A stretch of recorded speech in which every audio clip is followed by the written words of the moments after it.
Cuando hablamos sobre el egoísmo tiene sus raíces. Juan Amos Comenius, en su libro El laberinto del mundo, paraíso del corazón, hace un análisis muy interesante. Recorre en el pequeño libro, recorre todas las profesiones del mundo conocido en aquel entonces, en el medievo, y descubre que los abogados, que tienen muchas virtudes, pero que finalmente llegan a decepcionarse de su propia profesión, que los médicos salvan las vidas, pero también conociendo a fondo la profesión llegan a decepcionarse. Y entonces al final del libro, el viajero, que es el hilo conductor de todo el libro del laberinto, llega a la conclusión que ninguna de las profesiones existentes tiene una razón, digamos, absoluta sobre el mundo. O sea, puede tener una validez en su profesión, pero no tiene una comprensión de la totalidad. Y entonces ahí Comenius habla por primera vez sobre una metodología de cómo abordar este holos, este holón, esta totalidad de manera sistemática, porque es muy fácil decir, bueno, voy a ser holista, ¿verdad? Voy a sentarme en posición de loto y voy a hacerme budista y voy a ponerme en contacto con Dios y lo demás no importa. Entonces igual me voy a separar de la realidad y no voy a ofrecer una metodología, de un proceso, un método de cómo llegar a esa totalidad, cómo abarcarla, cómo comprenderla. Y entonces Comenius en el final del laberinto dice que el primer proceso es limpiar su cuarto. Claro, se refiere, como una parábola, se refiere a nuestro propio interior. Y entonces dice que la primera tarea es limpiar el cuarto de los demonios. Bueno, en la comprensión de Comenius o en la terminología de Comenius podríamos traducirlo al pensamiento de hoy, es simplemente hacer un análisis, una introspección, una búsqueda, un escaneo de nuestra alma, de nuestras emociones, de nuestras capacidades físicas, intelectuales, emocionales y nuestros alcances espirituales también. Lo espiritual no es una domena específica de las religiones, es más, debería ser abarcada de manera más extensa por la educación, y es una de las especialidades de la educación holística, precisamente, que no deja afuera a la espiritualidad, la abarca, la incluye en la metodología del crecimiento. Entonces dice Comenius que la primer tarea de uno es hacer este escaneo de nuestras capacidades y limpiar, quitar lo que de plano no sirve, lo que fragmenta, lo que conduce a la visión fragmentaria del mundo, porque esto finalmente más tarde o temprano va a decepcionarnos, simplemente porque no coincide con la realidad. Visiona solamente una parte de la realidad y esta parte de la realidad pues no corresponde a la totalidad. Y entonces el ser humano no es un ser fragmentado. Originalmente todos nacimos en una unidad con el cosmos, una unidad con nuestra madre, una unidad con nuestra sociedad, una unidad con la naturaleza. Pero en el proceso de educación nos hemos separado, nos hemos fragmentado, y entonces supusimos también que la fragmentación pues no va a hacer gran daño, pero esta al paso del tiempo empieza a abarcar incluso áreas que no se consideraban originalmente. Uno piensa, bueno, soy ecologista, pero como carne y tomo refresco y fumo. Entonces llegamos a una incongruencia, una educación desholística, ¿verdad?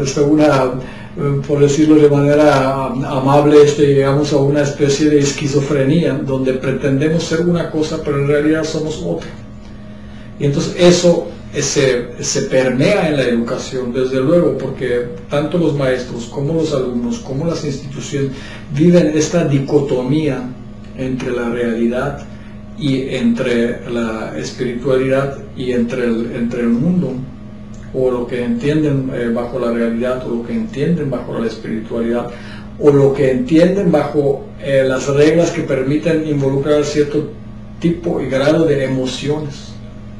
Porque hasta eso nuestra sociedad ha prohibido cierto tipo de emociones, ha prohibido cierto tipo de aspiraciones espirituales, o ha limitado a ciertas expresiones físicas del ser humano.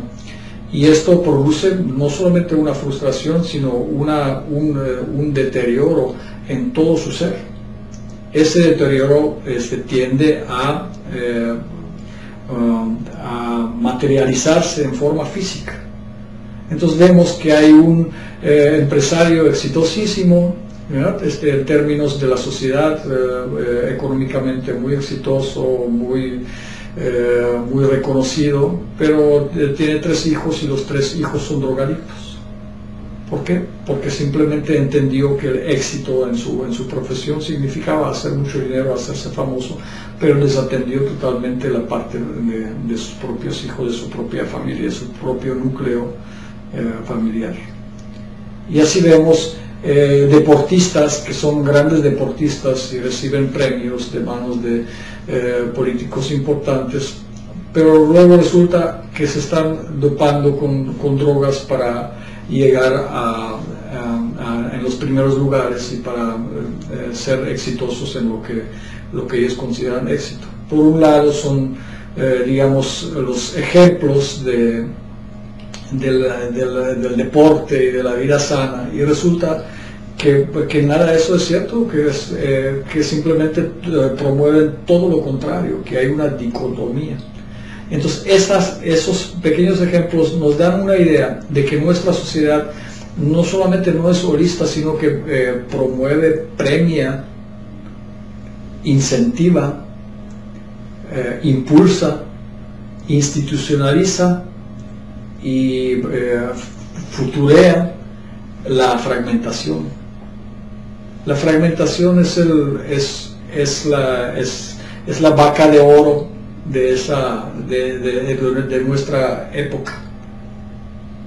Y entonces viene la reacción de la parte pensante, de los intelectuales, de los psicólogos, de los educadores conscientes, y dicen, no puede ser que eso sea la única opción, debe haber alguna solución.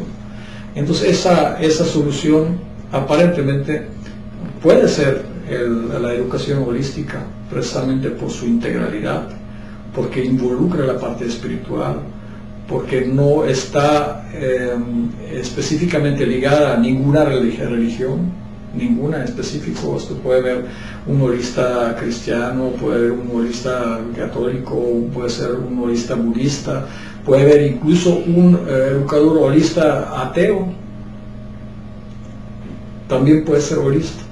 Entonces, como un concepto todo abrazante, y es un concepto que tiene una metodología que viene desde que se empezó a desarrollar desde el siglo XV y XVI, de las épocas de Comenius, y se ha desarrollado a través de otros autores, a través de Morán y otros autores contemporáneos que han trabajado precisamente en esta base para elaborar una metodología, una tecnología educativa que permita llevar a cabo la educación holística sin desparamarse, teniendo un objetivo, teniendo un crecimiento, teniendo resultados medibles. Eso es la educación holística. En el Instituto Comenius estamos orgullosos de que tenemos la oportunidad de reunir un grupo de personas muy talentosas que dedicaron su tiempo, su talento a desarrollar, a conjuntar, a acuñar esta maestría en educación holística, y pensamos que va a ser de gran provecho, no solamente de Monterrey, sino también de Nuevo León, de México y finalmente de todo el mundo. Soy Radko Dichavsky, director del Instituto Comenius.